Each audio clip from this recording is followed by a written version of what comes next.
Brady House. All right, next up, we got another one of our shortstops at the top of the board. We got Brady House, so from Georgia, right, 6'4", 215, and really the appealing things with him is definitely the pop and the arm. He's got 2+ grades there. So we're going to dive into some of the film. We're going to go back to the area codes last year with Brady.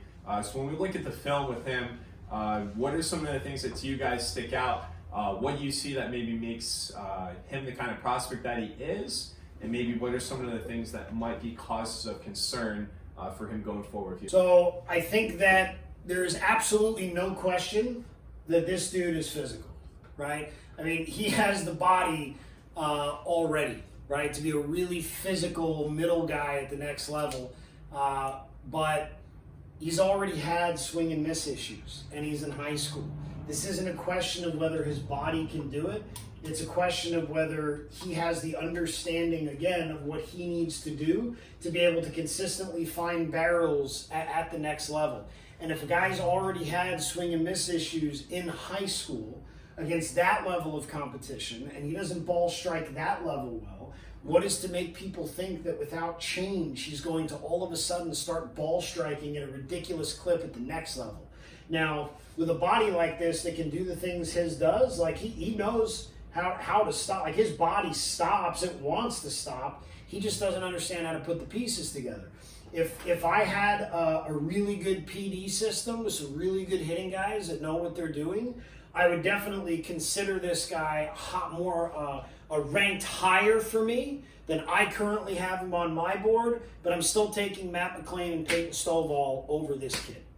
If you were to explain to the audience kind of those causes for concern, saying that he's obviously very physical, but it's not very polished, what are some of the areas in your opinion that you feel like he kind of goes wrong, or maybe it doesn't do as well as he could? Well, let's talk about what I like first, and then we'll talk about what I don't like. Sure. So in his forward move, first of all, he's getting some external rotation. He stacks a little bit on top too much, but he stays inside of his knee. He's going forward, but stop right here. Already at this point, with his foot still in the air, this hip is working below this one, right? It looks like he's trying to swing up out of the ground. For us to start the swing, it can't even happen until our front foot gets in the ground. And after our front foot gets in the ground, if we want to get some force out of the ground, we have to be able to put force into the ground with the upper body. We want our back hip to work below our front hip, but not like this. We want it to work like that. We want it to work under. We want it to work direct.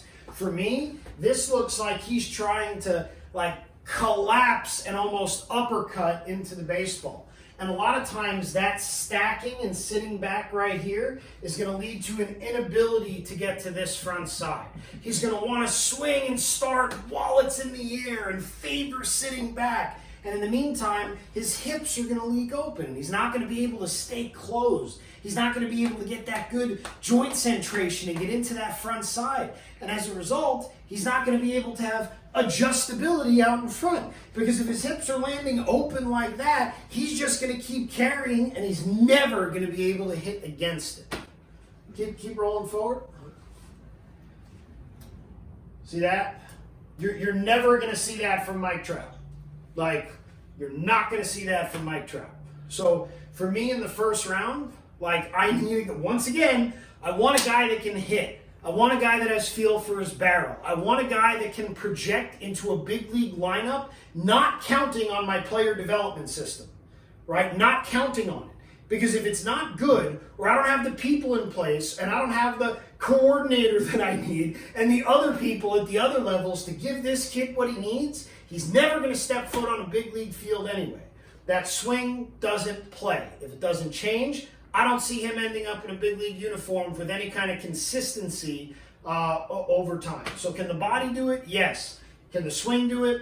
I don't think so. I think an analogy I always like that you guys use, if you think about that position at landing, we have to move to and through positions of leverage in order to capture energy as efficiently as possible. And an analogy I always come back to, if you get to that position at foot strike, when you're ready to throw your punch, when you're ready to swing or throw, I always like to think about if you were to give that kid like a cable And if you were to ask him to move 50, 60, 70 pounds from that position as hard and as fast as possible, would that be a position right here that you feel like he would be able to move that cable very well? And I think really what you touched on right there is no, that's not going to be a great position, because if you think about like the pelvis almost as the train tracks, anything as the trunk as the train, his tracks are flying off.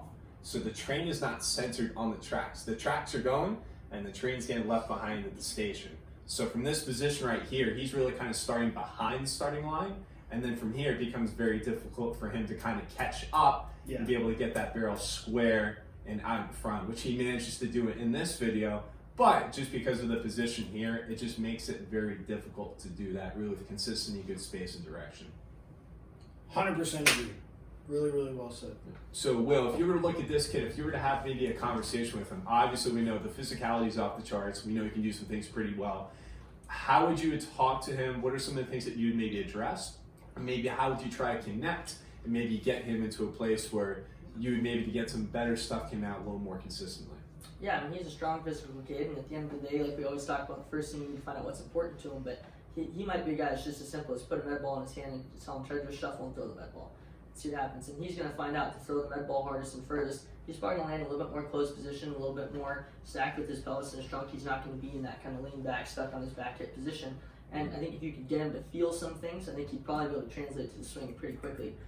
Just because looking at kind of the athlete he is, I think he'd be able to make shortstop, middle guy. Yeah, he's shortstop, middle guy. He's going to have feel for it, right? So I think probably just his perception and what he's been told, whether it was hip-shoulder separation or landing open or bat speed or whatever it was. Separate and elevate, like whatever it is. It's clearly coached. Correct. This is not what you see from 8-year-olds, for instance. We don't see swing issues like this in 8-year-old swings. When you're looking at good little players, right? Little kids, they move closer to big leaguers than anybody else. You don't see these same kinds of issues. These look forced in, right? Usually athletes and their bodies are this good, they move way closer to good. This looks manipulated and forced. And another good reference point, so when you watch good big league hitters, after the front side lands, you're going to see the pelvis go, but it's going to happen in such a short window of time and space. We're going to see the hands outrace the pelvis in a really short period of time, because ultimately at the end of the day, this kind of keeps things going, and then this kind of takes over, and then these take over, but the name of the game is getting this thing to here as quickly as possible. For that to happen, the hands have to outrace the pelvis. The barrel needs to get there after the engine gets going. Look how much rotation his pelvis has at this point, and look at where, go back one frame, look at where his hands are. His hips are at, he's probably at 55 degrees there already, and his hands haven't even gone anywhere. When there's a ton of guys in the big leagues where their hips don't even go past 65 degrees and their hands pass them real early, that swing doesn't play. I think that's can explain maybe why the hit tool right now is just rated as an MLB average, while as the pop is maybe a little bit more above average. So these positions might help him maybe create a little more juice, but because of the positions he's getting into, it takes him very long for that barrel to get square. That can absolutely maybe explain why he doesn't ball strike the way that he needs. So to clarify on that real quick, there's different ways that you can get to the same place, right? Like if I want to hit a ball harder, if I add length to my swing, and something that might help with that is, say, something like hip-shoulder separation. It might delay my rotation longer and add some length to my barrel. Because of the added length, right, and added separation and more distance, I might be able to create, 7, 10 more miles an hour of bat speed, overall bat speed. However, right, a swing like that's a swing that plays in BP to hit balls 9 miles, but it doesn't play against 97 with a sinker. Right, or 97 with an off-speed pitch, because it's the length that's creating the juice. So I would make the argument that he could actually hit balls harder in a smaller window with more consistency in barrels if he didn't swing like this. You see what I'm saying? So not only more barrels, but also more juice, right? Because he's going to create the juice in a smaller window of time and space, like a Ferrari, rather than all of the length creating it. So it's almost like a false sense of juice, right? This juice, I don't see playing against big league pitching the same. Yeah, no question for sure. So obviously as a big league club, if you're going to look at a kid like this, that's something you really have to consider. You know, do you see this being a swing that you think is going to be able to play at the big league level? And if you don't, is this going to be a kid that's going to be receptive to maybe changing a few things, maybe slightly altering what he thinks he needs to do in the box? And from that way, like, this kid could maybe be like a really high upside kid, because if he's getting into these positions and if he's having the success that he has right now, like, you could only maybe imagine what could happen with a couple of small adjustments. So that's obviously a conversation that a big league team would have to have. Your history of player development, your ability to maybe make changes and get guys to that next level is something that has to play into that. So I guess we'll kind of have to wait and see who decides to take a chance on him. But obviously, a lot to still like with the kid, but just some really good things to kind of keep an eye if you're going to take a chance on him.